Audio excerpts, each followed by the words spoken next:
Hi, this is Dr. Gregory Sadler. I'm a professor of philosophy and the president and founder of an educational consulting company called Reason.io, where we put philosophy into practice. I've studied and taught philosophy for over 20 years, and I find that many people run into difficulties reading classic philosophical texts. Sometimes it's the way things are said or how the text is structured. But the concepts themselves are not always that complicated, and that's where I come in. To help students and lifelong learners, I've been producing longer lecture videos and posting them to YouTube. Many viewers say they find them useful. What you're currently watching is part of a new series of shorter videos, each of them focused on one core concept from an important philosophical text. I hope you find it useful as well. In his dialogue on freedom of choice, Anselm of Canterbury is going to be addressing a common situation, something that we encounter in our own experience, and you can presume that monks like himself were also encountering quite often as well. And the question is how we can choose something in two contradictory ways. Now, choosing, right, is a matter of the will. The will chooses.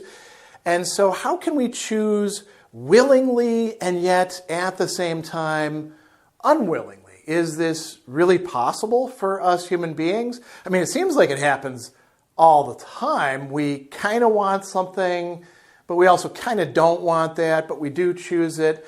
And the student is going to bring it up in terms of temptation. And indeed, chapter 5, where this is being discussed, is titled that no temptation forces one to sin unwillingly. And the student says, it seems like that's not true, that we actually are forced to sin unwillingly. He says, how can the judgment of will, the choice, the arbitrium of will, the voluntas, be free, given that a person with a right will, somebody who hasn't screwed up yet, right? Somebody who actually has the right motivational structure, a person with right will can be deprived of that very rightness, rectitudo, without willing. And in Latin, this is invitus, right? So invitus means involuntarily, without your own choice, sort of against your wishes, right? And he's going to use some stronger language going on in this, invitus, but also nolens. In Latin, there is two different words for willing. One is volens or vella, right? The vella is the verb, volens is the participle, and then there is nola and nolens. And that means, so the first one means to will, to choose, to direct yourself towards. The other one is a no, I don't want that. I am definitely against that. It's no longer just being unwilling, it's willing against. You could call it anti-willing. So how can you be doing both of these at the same time? And Anselm's initial response is no one is deprived of rectitude except by their own will. One who acts unwillingly is said to act against what they will, and nobody's deprived of this rectitude against their own will. So, this is within the larger scope of the treatise on freedom of choice. Very interested in this question. And then he goes on to look at a few other examples. So we can have things happen to us against our will. He says that a person can be bound, tied up unwillingly, because they don't want, they don't wish, they don't will to be bound, and they can be tied up unwillingly. And they can be killed unwillingly because they can will not to be killed, but you can't will unwillingly. The will is a little bit different, or willing is a little bit different than these other examples. What's the key difference there? It's your will. You're the one who chooses it. So you cannot will to will against your own will. And the Latin for that second part is nolens vella. You can't will to be against or to be willing against what it is that you're willing. You are willing it on some level. He says every willing person wills their own willing. And you might say, well, that sounds like a tautology. You're just saying the same thing a couple times. Will, will, will. No. Anselm is actually saying something very meaningful here. When we choose something, when we prioritize something, when we orient ourselves using the instrument that is the will, which is really one of the most important instruments we have according to Anselm, one of the deepest part of ourselves, we are, sort of expressing what it is that we value most, what it is that we are choosing, what it is that we are committing to. Right? So we can, in fact, will to will. Every time that your will is kind of flagging, imagine that you're working out and you're tempted to cut short your workout and you're like, nope, I'm going to persevere in this. That's willing to will, right? You are choosing to determine yourself. And so, that sounds pretty good, but it also sounds like, we're totally responsible for everything. We're on the hook. And we can't ever say, something else made me do it. I did this against my own will. And so the student brings up an interesting test case. He says, how can one be said to lie unwillingly when he lies to avoid being killed, something he only does willingly? So we've got willingly going on in two different ways there, right? You're choosing to lie, you are willing to lie, but you're also lying unwillingly in a certain respect. He says, just as he unwillingly lies, so he unwillingly wills to lie, and he who wills unwillingly to lie is not willing that he wills to lie. So there's a conflict within the will, or the motivational structure, you could say, and the structure of choice. A person doesn't want to lie, but they have to lie because otherwise they're going to be killed. And, we could make this into all sorts of other kinds of examples about lying. They choose to lie so as not to hurt their partner's feelings. They choose to lie so that the earnings statement will look good and they will get a bonus at the end of the year that will allow them to take their family on vacation, right? All sorts of cases. The person doesn't want to lie, but they kind of have to, don't they? If they want to have the good consequence or they want to avoid the bad consequence. And so Anselm says, all right, let's look at this case. He says, perhaps he's said to lie unwillingly. Why?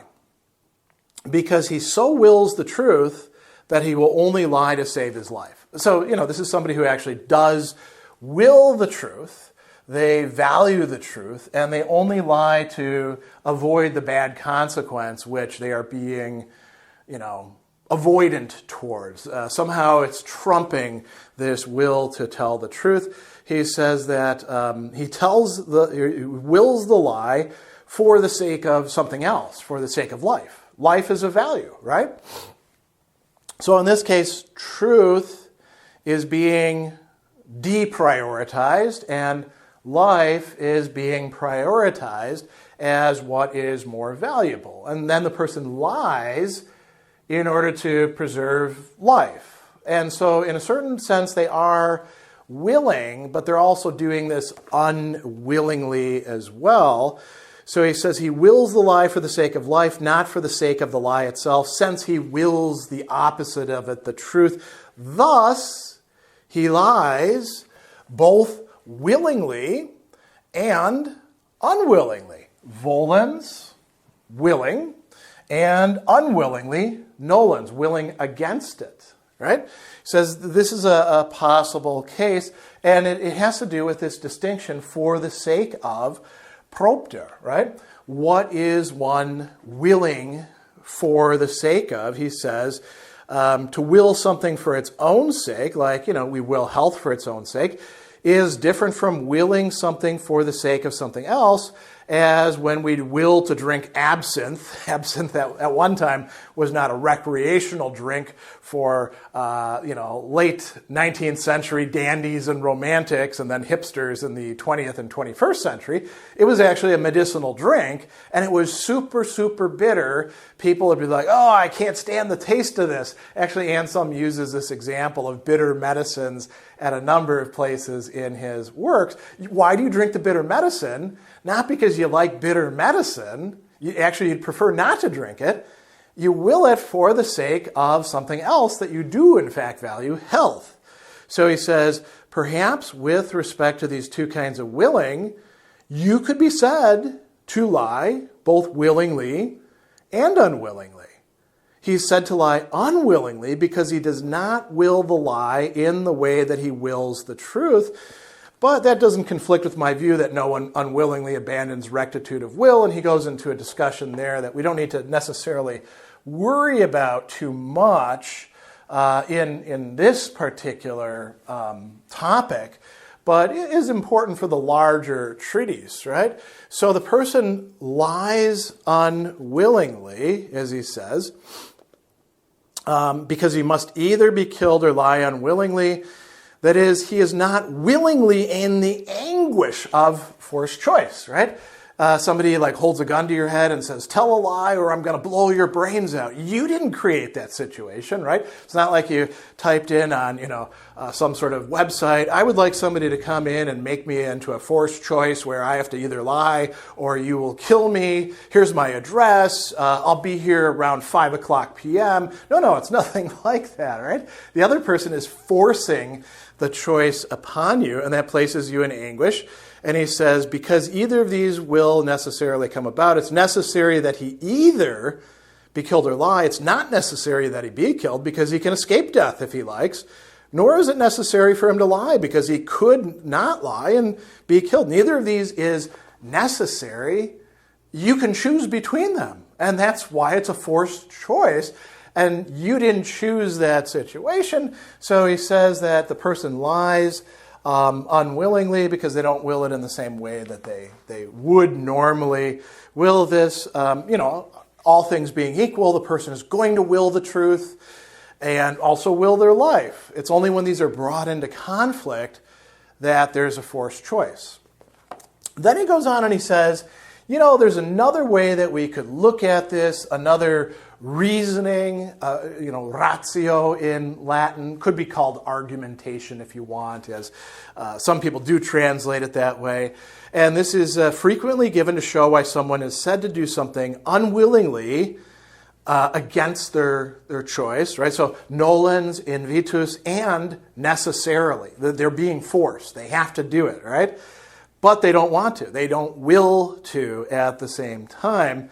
And he says, what we do not do, because we can only do it with difficulty, he uses this word difficultas and difficile, right? So against resistance, with difficulty, in some way that requires a sacrifice on our part, when we're willing to do something that requires, that kind of work on our part, that kind of commitment, we often say, oh, I'm being forced, I'm being necessitated to do what I don't want to do.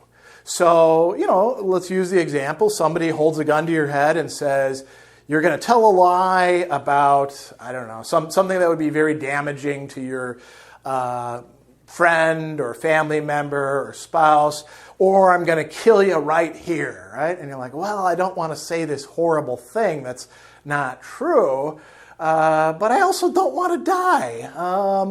Wouldn't it be better for me to stick around? And you've got all these things going through your head. Ooh, I'll miss their next birthday. I won't do any good to them if I'm dead, but I could do something to make up for it afterwards. Right? These are examples of difficulty. You have all that stuff going on in your head, and you're like, I'll tell the lie, and then maybe they'll make you tell another lie after that because they do indeed have the gun to your head. So he goes on and he says, we say we cannot do these things we necessarily turn away from, and what we can abandon only with difficulty, we say we do unwillingly and necessarily. Think about an addict who has to have a cigarette, when they're out at the bar with their friends having a beer. Obviously, in a lot of places you can't smoke within the bar, but you could go outside, right? And they've got this compulsion, and they're like, oh, you cannot smoke, but I can't. I'm stuck. It's my habit.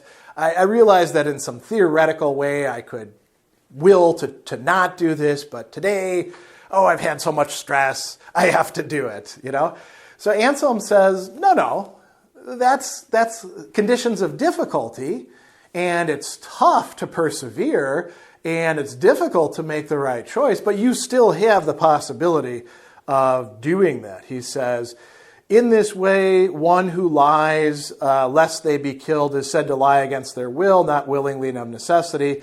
Why? Given that they cannot avoid the falsehood without the penalty of death. So it's not that their will is absolutely taken from them. It's that there's this kind of if-then structure. If you don't lie, you're going to die, right? With necessity, that's where the necessity comes in. Somebody else is kind of forcing it, right? And so he says that a person who does this is still willingly lied. Or willingly lying. He says, he who lies in order to save his life is improperly said to lie against his will. Why? Because he wills it precisely by willing it. He wills it willingly, as he says, non nisi volens vult, right?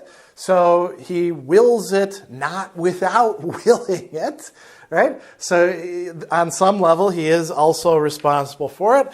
And he goes on and he says, just as when he lies, he wills himself to lie. When he wills to lie, he wills that very willing, volt ipsum vella, right? So it's a choice, it is a commitment, it is a decision on some level. So that resolves these difficulties, I would say, and gives you an idea how we can lie or do anything else willingly and unwillingly at the same time.